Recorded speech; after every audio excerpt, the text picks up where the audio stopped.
अब्दुल समाद जी, आप बोलिए, आप बेझिझक बोलिए, आप बताइए हमें कि कैसे फंडिंग होती थी, जरा डिटेल्स अगर शेयर कर सकते। अंडरशूट की बात है, लश्कर तैयबा की फंडिंग मार्केट्स में ओपनली जिहाद के नाम के ऊपर, इंडिया के अगेंस्ट उसके नाम के ऊपर सरे बाजार होती थी, सरे आम दुकानों के ऊपर बॉक्सेस रखे होते थे, सारा कुछ। इनकी एक फलाए इंसानियत फाउंडेशन थी, उसके नाम के ऊपर होती थी। जमातुल दावा के स्कूल से उसके नाम के ऊपर होती थी। पूरी फंडिंग जो है वो पूरी सरेआम होती थी। कौन सा कोई छुपी ढकी छुपी बात है? वो तो 9/11 के बाद शिफ्ट आया, 9/11 के बाद हमने थोड़ा चेंज लाए। अदरवाइज ये कारगिल के वक्त में। जी राजा साहब बताएं। मैं ये कह रहा हूं कि ये 90s में होता था ना। हाँ बिल्कुल बिल्कुल, वो तो मैंने भी कह दिया ना कि 2004 पॉलिसी पाकिस्तान की चेंज हो गई। तो ये जो अब इचरा के ऊपर और लाहौर के अंदर लश्कर तैयबा का जो लश्कर तैयबा की पॉलिसी है, कश्मीर को लश्कर तैयबा का हेडक्वार्टर है पाकिस्तान में। पाकिस्तान मॉरली खड़ा रहा है। अरे one minute Raja, listen to him, no he is saying something. Raja you are only taking a position.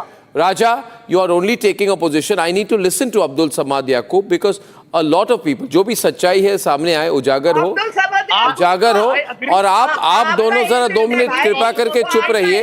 Usma ji, let Abdul Samad speak. People watching Republic, all over India people are watching, all over the world people are watching, and they are watching someone speak the truth.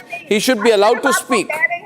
मुझे एक बात है, मैंने कोई नई बात बताई आपको? आप बताइए, आप नई हो पुरानी हो, आप बताइए। I want you to talk about how was the funding done और कैसे हो रही है।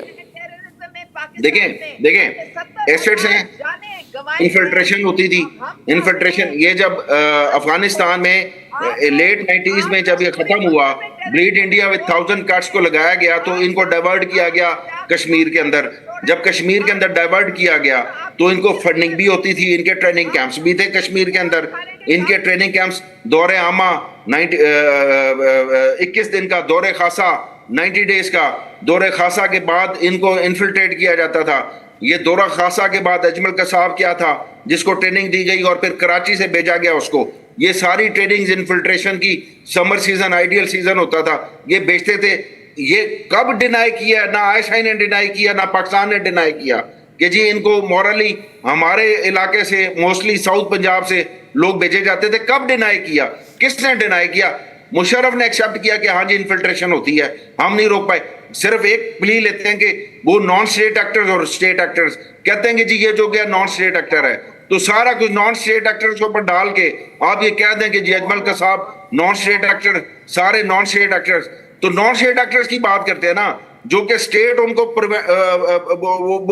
तरबियत देती है, ट्रेनिंग देती है, बट बाद में क्या देते हैं? नॉन स्टेट एक्टर्स हैं। तो पाकिस्तान को अभी भी पाकिस्तान को रियलाइज करना पड़ेगा। सेपरेट कर दूं दोनों को मैं सेपरेट कर दूं।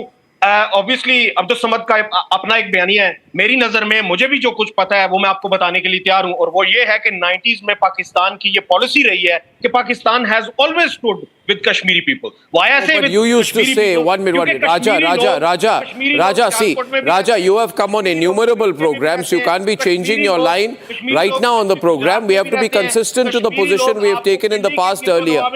You have always said, Raja, you have always said, before you joined the ISI, you had a different position.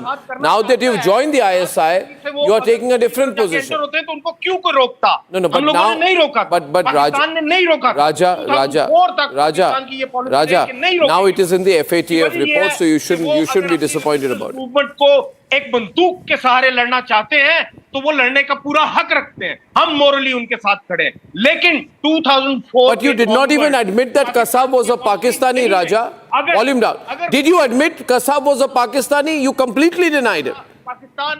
You did not even accept his citizenship of Pakistan. You were cowards then, you are cowards now. And that is what, that cowardice is emblazoned here in the FATF report. You see, there are two kinds of people.